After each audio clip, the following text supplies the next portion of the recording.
नमस्कार दोस्तों, मेरा नाम है अभिषेक और आप देख रहे हैं अभिषेक ऑफिशियल यूट्यूब चैनल। दोस्तों, आज की जो डेट होने वाली है 2 जुलाई है और बीपीएससी शिक्षकों के ट्रांसफ़र को लेकर के जो अपडेट है उस पर दोस्तों हम इस अपडेट पर बात करेंगे कि जो स्थानांतरित जो शिक्षक हैं वो नए स्कूल में अपना पदस्थापन योगदान किस तरह से करेंगे, क्या क्या डॉक्यूमेंट्स उनको ज़रूरी होंगे और किस तरह से उनकी ज्वाइनिंग की प्रोसेस होगी, उसको हम समझने का प्रयास करेंगे इस शॉर्ट वीडियो में।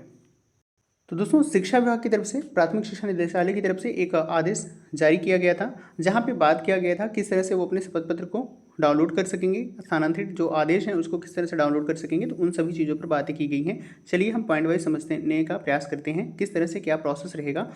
नए स्कूल में पदस्थापन योगदान को लेकर के। तो दोस्तों, यहाँ पे पहले पॉइंट में यहाँ पे मेंशन किया गया है, जो संबंधित शिक्षक हैं जिनका स्थानांतरण हुआ है वो ई शिक्षा कोष पर लॉगिन करेंगे और वहाँ से अपना स्थानांतरण जो आदेश है उस प्रपत्र को डाउनलोड कर लेंगे। अब दोस्तों, डाउनलोड करने के बाद क्या करना होगा कि वो ई शिक्षा कोष पोर्टल से ही योगदान प्रतिवेदन का प्रपत्र डाउनलोड करेंगे और उस पर अपना खुद का हस्ताक्षर करेंगे और साथ में जिस नव पदस्थापित विद्यालय में जाएंगे वहाँ के प्रधानाध्यापक से भी हस्ताक्षर वहाँ पे कराएंगे उस आदेश पर। वही दोस्तों, अगर सेकंड पॉइंट की हम यहाँ पे बात करें तो जो संबंधित शिक्षक हैं जिनका स्थानांतरण हुआ है स्वयं द्वारा हस्ताक्षरित और नव पदस्थापित विद्यालय के प्रधानाध्यापक द्वारा प्रति हस्ताक्षरित योगदान प्रतिवेदन ई शिक्षा कोष पर उनको अपलोड करना होगा। यानी पहले उन्होंने पत्र को डाउनलोड किया, खुद का सिग्नेचर किया और जिस स्कूल में जा रहे हैं उन प्रधानाध्यापक का भी वहाँ पे सिग्नेचर होगा और उसको ई शिक्षा कोष पोर्टल पर वहाँ पे अपलोड करना होगा। थर्ड पॉइंट में वही बताया गया, वैसे शिक्षक जो स्थानांतरित विद्यालय के योगदान के लिए इच्छुक नहीं है, यानी उनको स्थानांतरण तो मिला है लेकिन वो उस विद्यालय में नहीं जाना चाह रहे हैं, तो उनके लिए क्या करना होगा कि वे ई शिक्षा कोष पर उपलब्ध घोषणा पत्र डिक्लेरेशन के प्रति डाउनलोड कर लेंगे, खुद हस्ताक्षर करेंगे एवं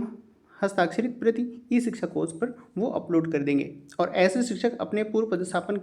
के विद्यालय में ही अगले आदेश तक वो यथावत बने रहेंगे, यानी जिस विद्यालय में वो हैं वहीं बने रहेंगे। और जो प्रतिवेदन जो कह सकते हैं वो डॉक्यूमेंट जो डिक्लेरेशन होगा उसको डाउनलोड करके सिग्नेचर करके फिर उनको अपलोड करना होगा इस शिक्षा कोष पोर्टल पर। वहीं ये भी बताया गया दोस्तों कि जो स्थानांतरित विद्यालय योगदान नहीं करना चाहते ऐसे शिक्षक वो 1 साल तक ऐच्छिक स्थानांतरण हेतु आवेदन नहीं कर सकेंगे, यानी उनको 1 साल तक का वेट करना होगा।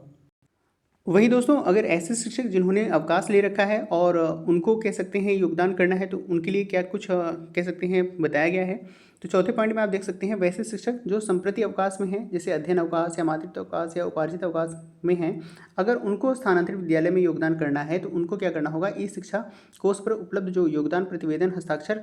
करके वो नव पदस्थापित जो नया विद्यालय होगा उनके प्रधानाध्यापक को ईमेल करेंगे या किसी माध्यम से उनको पास भेजेंगे और उनको भौतिक रूप से यानी वहाँ पे जाने की ज़रूरत नहीं है, उपस्थित होने की ज़रूरत नहीं है। संबंधित जो प्रधानाध्यापक होंगे वो ईमेल या जिस तरह से भी जिस माध्यम से भी उनको योगदान पत्र मिलेगा ऑन लीव अंकित करके वो हस्ताक्षर करेंगे और पुनः संबंधित शिक्षक उसी माध्यम से वापस करेंगे जिस माध्यम से उन्होंने योगदान प्रतिवेदन प्राप्त किया था और संबंधित शिक्षक प्रधानाध्यापक द्वारा प्रति हस्ताक्षरित करने के बाद वो ई शिक्षा कोष पर उसको अपलोड कर देना है, यानी वहाँ पे शिक्षक को जाने की ज़रूरत नहीं पड़ेगी। वहीं 5वें पॉइंट में दोस्तों बताया गया है, संबंधित शिक्षक अपने योगदान की तिथि की प्रविष्टि अपनी लॉगिन ई शिक्षा कोष पर पोर्टल पर करते हुए योगदान प्रतिवेदन डाउनलोड करेंगे, यानी जिस डेट में वो कह सकते हैं योगदान करना चाह रहे हैं उस डेट को वहाँ पे मेंशन करना होगा ई शिक्षा कोष पोर्टल पर और योगदान की तिथि से ही प्रविष्टि के साथ ही वे अपने पूर्व पदस्थापन के विद्यालय से स्वतः ही विरमित हो जाएंगे, यानी जिस डेट पे वो नए विद्यालय में योगदान करेंगे, जिस डेट को वे मेंशन करेंगे उसी डेट से उनका पुराना वाला जो विद्यालय होगा वहाँ से वो ऑटोमेटिकली विरमित हो जाएंगे। और दोस्तों, यहाँ पे 5वें 6ठे पॉइंट में बताया गया है कि योगदान करना ना करना, यहाँ पे डेट की बात करी गई है कब तक कह सकते हैं आपका प्रभावी रहेगा। तो ये दोस्तों था पुराना एक तरह से कह सकते हैं 1 वीक पहले का लेटर है, बट यहाँ पे बताया गया है किस तरह से आपको योगदान करना है। तो आपको बहुत ज़्यादा कुछ नहीं करना है, ये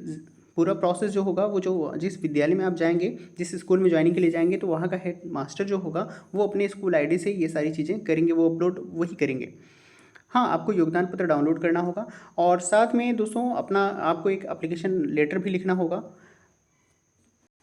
दोस्तों, आपका जो योगदान प्रपत्र होगा वो इस तरह से कुछ होगा, इस तरह से आपको मिलेगा, उसको आपको फिल करना है। फिल करने के बाद खुद सिग्नेचर और प्रधानाध्यापक का वहाँ पे सिग्नेचर करना होगा। तो दोस्तों, आपका पहला पॉइंट हो गया यहाँ पे योगदान पत्र। उसके बाद आपको एक एप्लीकेशन, सेकंड आपको एक एप्लीकेशन लिखना होगा। आप स्कूल में ज्वाइन करने जा रहे हैं तो आपको एक एप्लीकेशन लिखना होगा। और थर्ड जो होगा, अगर वो डॉक्यूमेंट्स मांगते हैं तो कुछ आपके सर्टिफिकेट, हालांकि ज़रूरी तो नहीं है बट अगर सर्टिफिकेट मांगेंगे तो ये सारी चीज़ें रहेंगी। तो ये 3 चीज़ें होगा, फ़ोटो वगैरह भी वो ले सकते हैं। तो आपका योगदान पत्र ये इंपॉर्टेंट है, आपका एक एप्लीकेशन आपको लिखना होगा, किस विद्यालय में आप ज्वाइनिंग करने जा रहे हैं, किस डेट से, ये सारी चीज़ें। और इस योगदान पत्र को सिग्नेचर के बाद वो अपलोड कर दिया जाएगा इस शिक्षा कोर्स पोर्टल पर, और आपका वहाँ से फिर नए स्कूल में आपका योगदान स्टार्ट हो जाएगा। तो ये कुछ था दोस्तों अपडेट, किस तरह से आपको नए स्कूल में योगदान करना है, ज्वाइनिंग करनी है। और तो ऐसे ही दोस्तों इन्फॉर्मेटिव वीडियोज़ के लिए लाइक, सब्सक्राइब एंड शेयर करें। मिलते हैं नेक्स्ट वीडियो में, तब तक के लिए नमस्कार।